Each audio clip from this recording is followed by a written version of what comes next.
Hi everyone, welcome back my YouTube channel. Guys, ये CTET का जो एग्ज़ाम दे रहे हैं ना, अभी जो जुलाई में एग्ज़ाम है, टीजीटी एसएसटी का जो एग्ज़ाम देने वाले हैं, उसमें 3 सब्जेक्ट आते हैं, हिस्ट्री, पॉलिटिकल और ज्योग्राफी।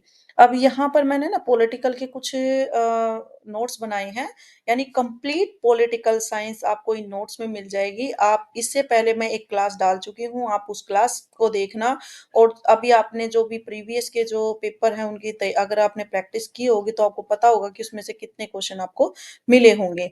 और मैंने टू द पॉइंट बिल्कुल जैसे एग्जाम में आता है वैसे क्वेश्चन भी आपको साथ साथ बताती चलती हूँ। तो इससे पहले की क्लास में डाल चुकी हूँ, ये पार्ट 2 है और आप पहले उस क्लास को जरूर देखिए क्योंकि उसके बाद ही आपको कॉन्सेप्ट जो है नेक्स्ट आपको समझ में आने वाले हैं। और मैं अपने सारे जितने भी नोट्स हैं, ये नोट्स आप फिक्र ना करें, इन नोट्स को मैं अपने टेलीग्राम चैनल पे शेयर कर दूंगी। तो आप मेरे टेलीग्राम चैनल को जरूर ज्वाइन कीजिए क्योंकि इसका जो लिंक है मैं इस वीडियो के डिस्क्रिप्शन में डाल दूंगी।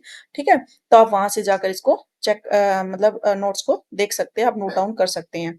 और कोशिश करूंगी कि 4-5 क्लास में मैं इसको पूरी पॉलिटिकल जो है मैं कंप्लीट करा दूं। ये क्विक रिवीजन है और ज़्यादा लंबी क्लासेस मैं इसलिए नहीं बनाती क्योंकि आप 30 मिनट्स की क्लास में ही जो है आपका अगर एक दो टॉपिक हो जाता है तो आप मान के चलिए कि आप इसको मतलब आप काफ़ी हद तक जो आपकी तैयारी हो जाती है, ठीक है। और आपने अगर इस तरह से पॉलिटिकल साइंस पढ़ लिया तो आप यकीन मानिए कि आपका पॉलिटिकल साइंस में मतलब 100% आपकी तैयारी हो जाएगी। और जो कंपटीशन अदर पेपर की भी तैयारी कर रहे हैं ना, तो उसके लिए भी ये पॉलिटिकल साइंस कंप्लीट ही इसमें जो है आपको तैयारी हो जाएगी और कंप्लीट ही आपके को जो है उसमें टॉपिक इसमें कवर किए गए हैं, ठीक है। तो चलिए चलते हैं। अब ये देखो, ये मैं इससे पहले की वीडियो में करवा चुकी हूँ लेकिन एक बार यहाँ से स्टार्टिंग कर लेते हैं। ये जो मूल संविधान और वर्तमान संविधान की यहाँ पे बात की गई है। मूल संविधान में भाग कितने हैं ये पूछता है, तो ये 22 है, इसका भाग दोनों का सेम है, 22 भाग में दिया गया था संविधान का जो प्रावधान, इसको ध्यान रखना। अनुच्छेद अब इसमें जो आर्टिकल पहले अगर मूल संविधान की बात करें जो पहले जब कॉन्स्टिट्यूशन बना था तो उसमें क्या थे 395 थे और अब कितने हैं 445 है इसमें वर्तमान में दिए गए। अनुसूची पहले कितनी थी 8 थी और अब अनुसूची कितनी है 12 है, ठीक है। अभी आते हैं भारतीय संविधान के विदेशी स्रोत। अब देखो जब कॉन्स्टिट्यूशन बना था ना तो वो कॉन्स्टिट्यूशन में क्या किए थे, जितने भी लॉ वगैरह जितने आर्टिकल्स वगैरह हैं वो कहाँ से लिए गए थे कि ये अलग अलग कंट्री से लिए गए हैं, ठीक है। तो वे हैं इसमें तभी हमारा कॉन्स्टिट्यूशन बना है जब अलग अलग जो कंट्री से जो भी उन्होंने लॉ वगैरह अच्छे लगे, क्योंकि काफी लड़ाइयाँ होने के बाद किसी कभी किसी चीज को लेके कभी किसी चीज को हर कंट्री में अलग अलग जो है लड़ाइयाँ हुई थी और उस पर जो विजय हासिल हुई थी तो उन पे जो भी लॉ वगैरह थे वो इसमें हमारे उनको लेके और उसमें उसी के बेस पे जो है हमारा कॉन्स्टिट्यूशन बना है। अब आता है कि यूएसए। मैं थोड़ा सा आपको साथ साथ समझाती चलूंगी और कम से कम टाइम में ज्यादा से ज्यादा आपका टॉपिक कवर कराने की कोशिश करूंगी, ठीक है। ज्यादा लेंथी क्लासेस इसलिए नहीं बना रही क्योंकि आप 30 मिनट्स की ही वीडियो देख सकते हैं, देख पाते हैं, फिर उसके बाद तो इतना नहीं होता, थोड़ा फास्ट प्रोसेस में आपकी तैयारी हो जाए। अब यूएसए संयुक्त राज्य अमेरिका से क्या लिया गया था, सबसे पहले तो आपका रिटर्न जो था ना, रिटर्न जो आपका लिखित में है ना, आपका संविधान आप पूछा भी जाता है कि हमारा जो कॉन्स्टिट्यूशन है वो कैसे है, वो रिटर्न में है, ठीक है। तो लिखित प्रावधान लिया गया था। फिर संविधान की सर्वोच्चता, सर्वोच्चता का मतलब क्या होता है कि जो हमारा कॉन्स्टिट्यूशन है ना वो सर्वोपरि है। वो क्या है सर्वोच्चता, मतलब इन द सेंस वो सर्वोपरि है, उससे ऊपर कुछ भी नहीं है। जो कॉन्स्टिट्यूशन में आ गया वो आ गया, उसके अलावा उससे ऊपर कोई भी नहीं है। अब आपके जो मौलिक अधिकार आते हैं, ठीक है, आपके राइट्स वगैरह क्या हैं, तो वो एक सबसे पहले तो भाग आपको याद रखना है कि 3 में है और इसके जितने भी मौलिक अधिकार हैं वो इसमें आर्टिकल जो 12 से 35 है ना, उसमें 12 से 35 के जो आर्टिकल है उसमें पूरे मौलिक अधिकार दिए गए हैं। ये बहुत पूछा जाता है कि बताइए कि जो मौलिक अधिकार हैं जो कौन-कौन से आर्टिकल में दिए गए, उसमें 12 से 35 है, 14 से 32 भी मिलेगा। ऑप्शन में इस तरह से दिया था, तो 12 से 35 तक आपके मौलिक अधिकार दिए गए जो आपके राइट्स हैं। फिर आता है प्रेसिडेंट जो है ना आपका राष्ट्रपति है उसका पद, ये कहाँ से लिया गया है यूएसए से। देखो सभी मैंने ना एक ही उसमें लिखा गया जो जो जहाँ से लिया गया था, तो आपको इजिली जो है वो लर्न हो जाएगा और फिर माइंड में भी रहेगा कि हाँ ये चीज तो हमने उसमें पढ़ा था और उसी के एक साथ है ना ये राष्ट्रपति पद की बात करते हैं ना, तो ये कहाँ से लिया गया है? यूएसए से लिया गया है, आर्टिकल ये 52 है। और उपराष्ट्रपति के पद की बात करते हैं तो ये 53 है। ठीक है, पहले प्रेसिडेंट आता है तो 52 और फिर बाद में उपराष्ट्रपति का सेकंड नंबर पे आता है तो 53, यानी एक नंबर ऊपर ही उसका आर्टिकल आता है। महाभियोग, महाभियोग क्या होता है? महाभियोग होता है जो आपका सुप्र सीजीआई जो सुप्रीम कोर्ट का जज होता है ना, जो मेन जज होता है और जो प्रेसिडेंट होता है, उसको हटाने के लिए ये महाभियोग चलाया जाता है। तो ये होता है महाभियोग। और उसका दूसरा ये आर्टिकल कौन से आर्टिकल में आता है? 61 में आता है। ये काफ़ी क्वेश्चन पूछेगा, कितने भी कॉम्पिटिशन के जो आपने तैयारी की होगी और एग्ज़ाम दिए होंगे ना, तो उसमें यही चीज़ें पूछी जाती हैं, इसका ध्यान रखना। अब आता है न्यायपालिका की स्वतंत्रता। न्यायपालिका क्या होती है? आपकी जो कोर्ट होती है, ठीक है? उसमें वो क्या है? फ्रीडम, फ्री है ये। इस पे ये किसी के अंडर में नहीं है कि आप सपोज करो कोई प्राइम मिनिस्टर है, प्रेसिडेंट है या कोई मंत्री जाके उसको जो है उसके लॉ को, यानी जो भी वो उसमें जो जस्टिस होता है उसको चेंज नहीं करा सकता, यानी वो किसी के अंडर में नहीं है, इसीलिए जो आपका कोर्ट है वो उसको फ्रीडम मिली होती है। न्यायिक सक्रियता कि सक्रिय है आपका जो जस्टिस होता है वो बिल्कुल सक्रिय है, उसमें किसी तरह का कोई इंटरफेरेंस वगैरह नहीं होता। न्यायिक पुनर्अवलोकन जो होता है वो मतलब उसमें रेनफोर्समेंट जो होती है वो आपका इसमें दिया गया है कि उसमें किसी तरह का कोई भी मतलब प्रलोभन वगैरह देके उसको चेंज नहीं करा सकता। आर्टिकल दिया गया है 137। संविधान की प्रस्तावना, ये संविधान की प्रस्तावना की बात कर रहा है। ये कहाँ पे से दिए गए? सभी के सभी आपके यूएसए से हैं, यानी संयुक्त राज्य अमेरिका से। अब नेक्स्ट आता है ब्रिटेन। ब्रिटेन ब्रिटेन से देखो ये क्या दिया गया है? संसदात्मक शासन प्रणाली, जो आपकी संसद होती है ना, संसद के अंदर जो भी काम चलता है, जो भी किस तरह से किस लेवल पे काम करना होता है, वो सब ये आपके ब्रिटेन से लिए गए हैं। फिर एकल जो नागरिकता होती है, यानी सिंगल जो सिटीजन होते हैं, उसकी जो प्रक्रिया है या फिर विधि निर्माण प्रक्रिया, देखो क्वेश्चन में तो ये लिया जाता है कि विधि निर्माण प्रणाली, लेकिन विधि का अगर मीनिंग की बात करें तो लॉ आता है। विधि का मीनिंग होता है लॉ। ठीक है? फिर आता है कैग, ये क्वेश्चन पूछा गया आपने देखा भी होगा, कैग की व्यवस्था, नियंत्रण या महालेखा-जोखा जो होता है, वो कहाँ से? ब्रिटेन से लिया गया है, ठीक है? फिर आता है आयरलैंड। अब देखो मैंने यहाँ पे एक चीज़ पढ़ाई थी, राष्ट्रपति का पद। खाली अगर राष्ट्रपति की पोज़ीशन की बात करते हैं, तो पोज़ीशन आपका लिया गया है कहाँ से? यूएसए से। लेकिन अगर बात करें राष्ट्रपति के जितनी और बाकी चीज़ें, खाली पोज़ीशन आपका यूएसए से लिया गया, बाकी सभी जितनी भी प्रेज़िडेंट की चीज़ें हैं, वो सब आपकी आयरलैंड से ली गई है। मैं इसमें प्रेशराइज़ क्यों कर रही हूँ? क्योंकि इसमें ना क्वेश्चन अगर प्रेसिडेंट के लिए क्वेश्चन पूछता है, वो इसमें पूछेगा, सभी ऑप्शन में दे देगा। जो आयरलैंड के वो भी ऑप्शन में दे देगा और जो उसके यूएसए का वो भी उस ऑप्शन में देगा। उसमें पूछेगा कि इसमें से आयरलैंड में से कौन-सा नहीं लिया गया। अब आप सोचोगे कि प्रेसिडेंट के तो सभी हैं, लेकिन इसमें देखो सभी प्रेसिडेंट के जितनी भी पावर वगैरह जो चीज़ें काम होते हैं ना, जो भी काम है, वो सभी आयरलैंड से लिए गए, लेकिन एक सिर्फ पोजीशन ऐसी है जो आपके यूएसए से लिया गया है, ठीक है? अब आता है राज्य के नीति निर्देशक जो सिद्धांत हैं, वो राज्य के जो नीति निर्देशक हैं, जो नीति यानी जो नियम जो बनते हैं, वो कहाँ से किसके? राज्य के, स्टेट की बात कर रहा है, वो आयरलैंड से लिए गए हैं। भाग इसका 4 दिया हुआ है, आर्टिकल इसमें कितना है? 36 से 36 का जो आर्टिकल है उसका 51, ठीक है? और इसमें उसके भाग भी होते हैं ना, ए बी सी ऐसे करके 1 2 3 करके इस तरह से। राष्ट्रपति का जो राज्यसभा में अगर मनोचयन होता है या कोई भी राज्यसभा में जो भी काम होता है, वो सारा इसमें कहाँ से लिया गया? इसका अधिकार कहाँ से लिया गया? आयरलैंड से लिया गया है। और आर्टिकल की बात करते हैं तो ये 80 आर्टिकल है, 80 आर्टिकल दिया हुआ है। जो राष्ट्रपति का जो निर्वाचन मंडल है, निर्वाचक जो मंडल होता है ना, वो आर्टिकल कौन-सा है? 54 में दिया गया है, ठीक है? राष्ट्रपति के चुनाव की पद्धति, अब उसका प्रेसिडेंट ऐसा तो नहीं है कि ऐसे ही कोई यहाँ पे वो तो है नहीं है कि भई राजा राजा है, फिर उसका बेटा, ऐसा तो नहीं है ना। यहाँ पे लोकतंत्र दिया हुआ है, तो यहाँ पे राष्ट्रपति का चुनाव भी होता है। उसकी चुनाव की जो पद्धति है, उसको चयन करने का जो तरीका है, वो कहाँ से लिया गया है? आयरलैंड से लिया गया है। एकल संक्रमणीय अप्रत्यक्ष मत पद्धति, अप्रत्यक्ष मत पद्धति है, यानी जो राष्ट्रपति का जो चुनाव होता है, देखो डायरेक्ट और इनडायरेक्ट। जो हम जैसे प्रेसिडेंट को चुनते हैं वो डायरेक्ट होता है, आपको पता ही है संसद में जितने भी ये एमपी वगैरह जाते हैं तो ये चुन के जाते हैं, पब्लिक के द्वारा जाते हैं। लेकिन जो प्रेसिडेंट होता है ना वो अप्रत्यक्ष यानी इनडायरेक्टली होता है। इनडायरेक्टली इन द सेंस आपका जो संसद में जितने भी ये मंत्रिमंडल होता है ना वो चुनाव करते हैं इसके प्रेसिडेंट का, ठीक है। तो इस चीज का ध्यान रखना। और इसका जो आर्टिकल है वो 55 इसमें आर्टिकल दिया हुआ है। अब आता है रसिया। रसिया से क्या लिया गया है, जो आपके मौलिक कर्तव्य होते हैं, ठीक है, वो आपका उसका प्रावधान लिया गया। सिर्फ मौलिक कर्तव्य हैं वो कहाँ से लिए गए हैं, वो आपके रसिया से लिए गए हैं। और इसका भाग कौन सा है, 4 के, 4 के, ठीक है। और आर्टिकल कौन सा है, 51 के। अब देखो 4 में ये लिया गया था, राज्य के नीति निर्देशक खाली 4 से लिया गया था, लेकिन अगर कै लग जाता है तो इसका मतलब ये मौलिक कर्तव्य की बात कर रहा है। अब आता है Ireland, sorry Australia. Australia, Australia में क्या है कि प्रस्तावना की भाषा, अब देखो जो कॉन्स्टिट्यूशन है उसकी प्रस्तावना कहाँ से ली गई है, वो ली गई है आपकी कहाँ से, यूएसए से। लेकिन अगर प्रस्तावना की लैंग्वेज की बात करते हैं, देखो लैंग्वेज एक वर्ड के ऊपर ही पूरा क्वेश्चन चेंज हो जाता है।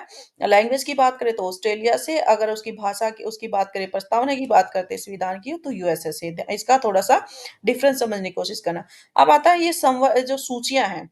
अब इसमें देखो जितनी भी सूचियां है ना वे सारी कहाँ से ली गई है, ऑस्ट्रेलिया से ली गई है। जैसे संवर्ती सूची है, उसका प्रावधान, संसदीय जो विशेषाधिकार दिए गए हैं, केंद्र और राज्य के बीच में जो शक्तियों का विभाजन है, वो सब कहाँ से लिया गया है, ऑस्ट्रेलिया से लिया गया है। ये ध्यान रखना, केंद्र और राज्य के बीच में ना पावर जो होती है आपस में, उनका आपस में विभाजन होता है कि कौन सा काम स्टेट लेवल पे है, कौन सा सेंट्रल लेवल पे। अब सेंट्रल लेवल पे जो काम होगा वो नेशनल लेवल पे होगा। कुछ पावर ऐसी होती है जिसमें स्टेट आपका जो है इंटरफेयर नहीं कर सकती। कुछ पावर ऐसी होती है जिसमें जो स्टेट लेवल को उसको पावर मिली होती है वो अपने लेवल पे जो उसको लागू कर सकता है अपने स्टेट में, ठीक है, उसमें के अंदर उसमें कुछ इंटरफेयर नहीं कर सकते। फिर आता है कनाडा। कनाडा में क्या होता है कि आपके संघात्मक विशेषताएं हैं। संघात्मक विशेषताएं इन द सेंस, संघ का मतलब होता है जैसे आपका सेंट्रल लेवल पे जो भी उसको दिए गए ना जो भी पावर्स वगैरह दी गई हैं, जो उसकी विशेषताएं हैं, उसमें क्या क्या चीज वो कर सकते हैं, वो सारे कनाडा से लिए गए हैं। अविशिष्ट शक्तियां केंद्र के पास हैं। अविशिष्ट शक्तियां इन द सेंस जो बड़े लेवल पे जैसे आर्मीज वगैरह हैं, ठीक है, जो मेजर वगैरह होते हैं, जो आर्मीज होती हैं, एयर फोर्सेस होती हैं, ठीक है, जो आपका ये है सुप्रीम कोर्ट है, ये जो जज होते हैं, सुप्रीम कोर्ट का जज है, इनको सबको चुनने का किसको राइट दिया गया है, ये आपको सेंटर को दिया गया है।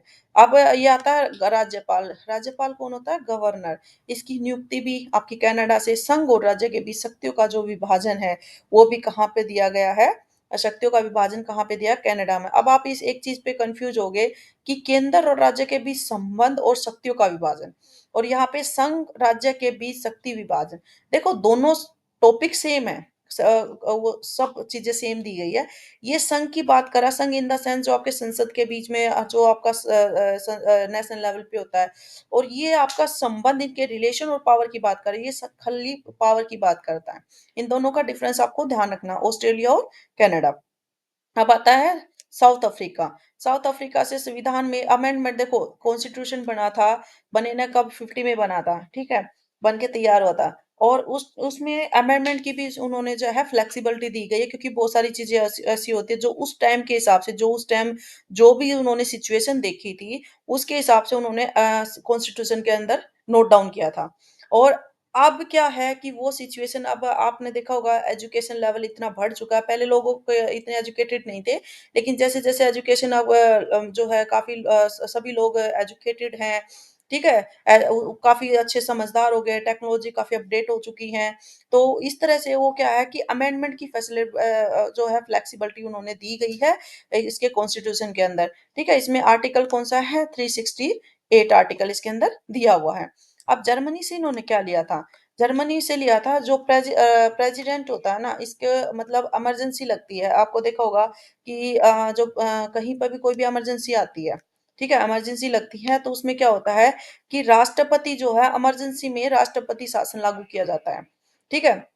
राष्ट्रपति की आपातकालीन शक्ति है, यानी उसमें उस टाइम पे क्या हो जाएगा, सपोज करो जैसे कहीं का प्राइम मिनिस्टर है, अगर वो सडनली जैसे गवर्नमेंट गिर जाती है, सडनली कोई प्रॉब्लम आ जाती है, ठीक है। अभी आपने इस इसमें देखा होगा वो जो उसमें एक लेडीज़ का जो आया था काफ़ी वहाँ पे प्रेसिडेंट से जो है शासन लागू किया गया था, तो इसीलिए किया गया था ये आपातकालीन शक्तियाँ होती है, इमरजेंसी लागू होती है, तो वो जर्मनी से लिया गया था। आर्टिकल की बात करते हैं तो इसमें 352 और इसमें जो राष्ट्रपति शासन लगता है, वो 356 में लगता है आर्टिकल में और आर्टिकल 360 में जो है वित्तीय वित्तीय यानी इन द सेंस जो फाइनेंशियल जो इमरजेंसी होती है वो 360 बेस पे लगता है। आपने कभी सुना होगा कि ये आर्टिकल जो है वहां पे लग गया है क्योंकि ये इमरजेंसी वहां पे आई हुई है। कहीं भी कोई भी अगर इमरजेंसी आती है, ठीक है। फिर आता है जापान।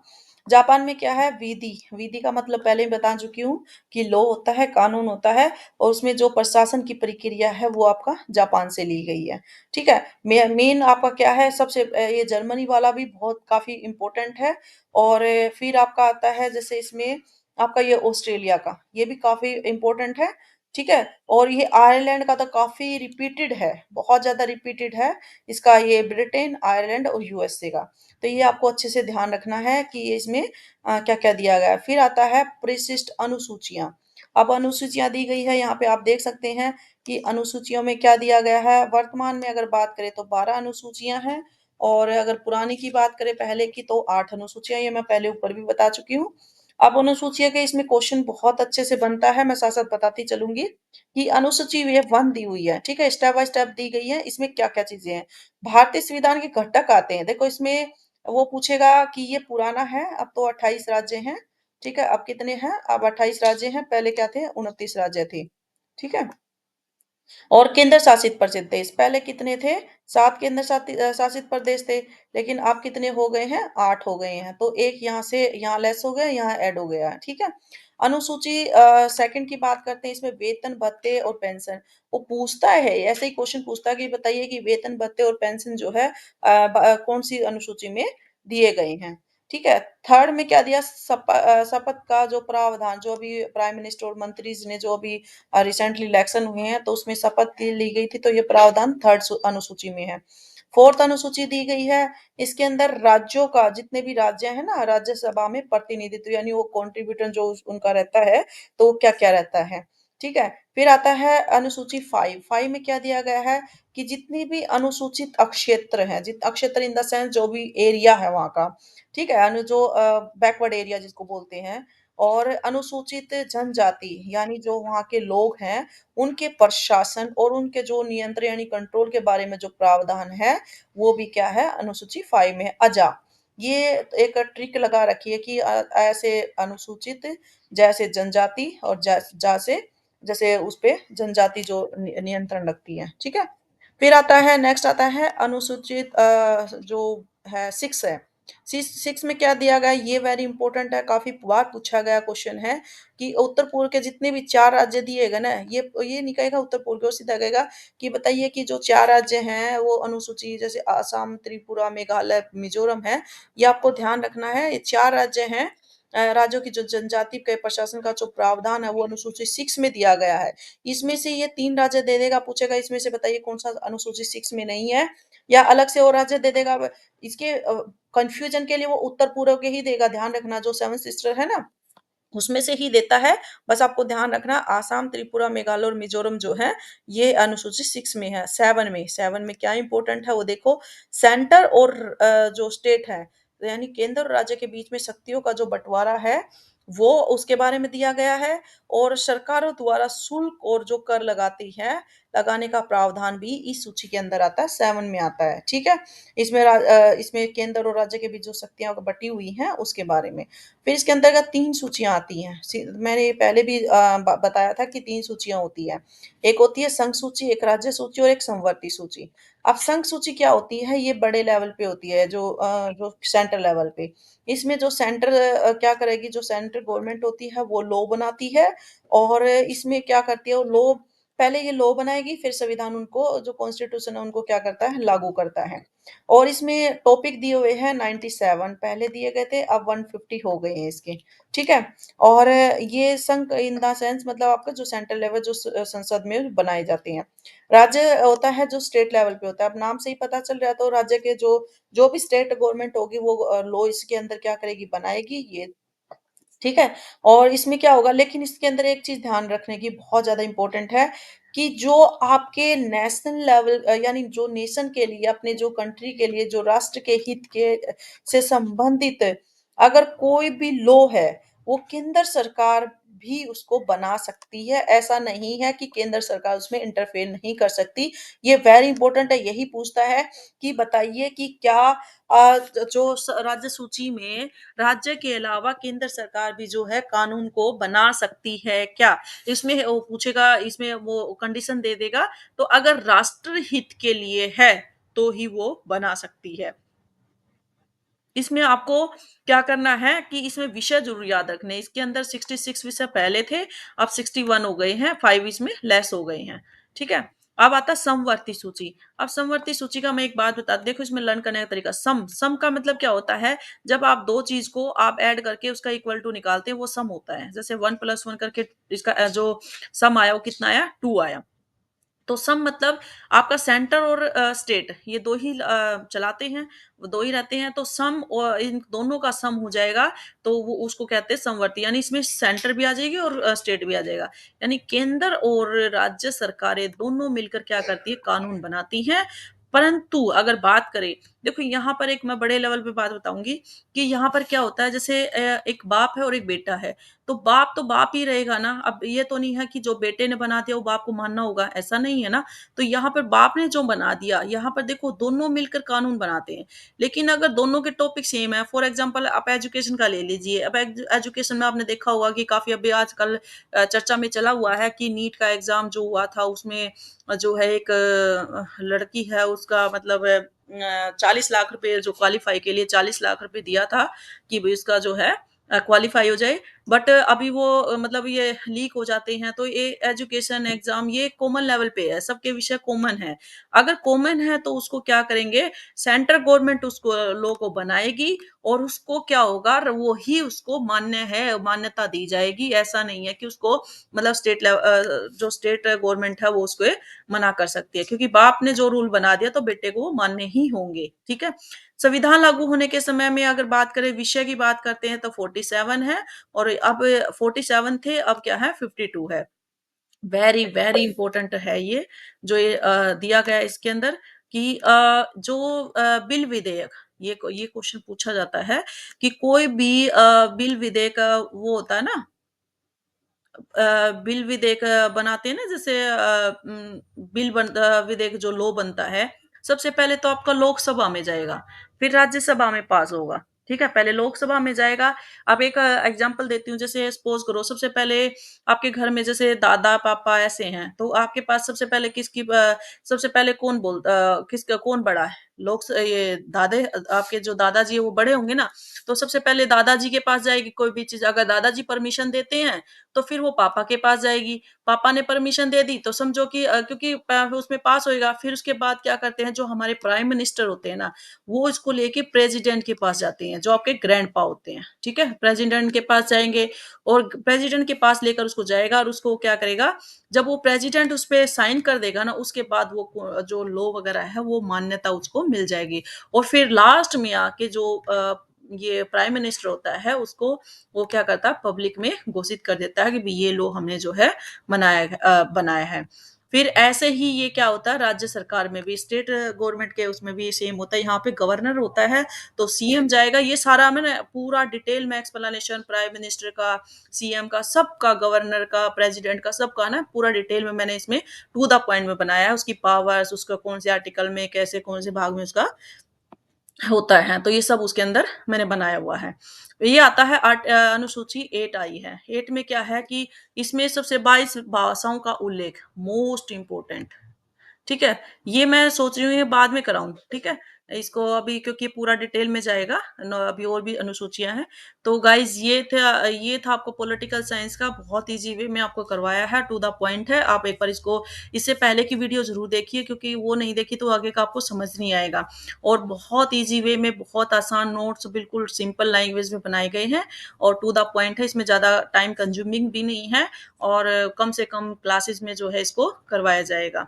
और आप मेरे इस चैनल को सब्सक्राइब जरूर कर लीजिए, और आपकी बहुत बहुत क्विक रिवीजन है ये। अभी तक अगर अगर आपने कुछ नहीं पॉलिटिकल साइंस में पढ़ा, आप सिर्फ इन क्लासेस को भी देख लोगे ना, तो आप यकीन मानिए आप जब एग्जाम दे के आएंगे ना, तो आपके पॉलिटिकल के जो क्वेश्चन है, अगर आपने अच्छे से ऐसे जैसे मैं समझा रही हूँ ऐसे पढ़ लिया, तो आपका एक भी नंबर कटने के चांसेस नहीं है। ठीक है, आपके फुल अगर आपका 15 का आता है, 50 मार्क्स का आता है, तो आपका 15 आउट ऑफ 15 ही उसमें रहेंगे। और आपका ना मैं क्विक रिवीजन में अभी मैं आपकी पेडागोजी भी करूंगी, लेकिन उसमें नोट्स बनाए हुए हैं, तो आपको नोट से ही पढ़ाऊंगी। ठीक है, आप क्विक रिवीजन उसमें भी आप कर सकते हैं, मैं फास्ट से फास्ट आपकी डालूंगी, क्योंकि अभी 10 दिन आपके एग्जाम के, तो आप क्विक क्विक का आपकी रिवीजन चलेगी। तो चैनल को सब्सक्राइब जरूर कीजिए।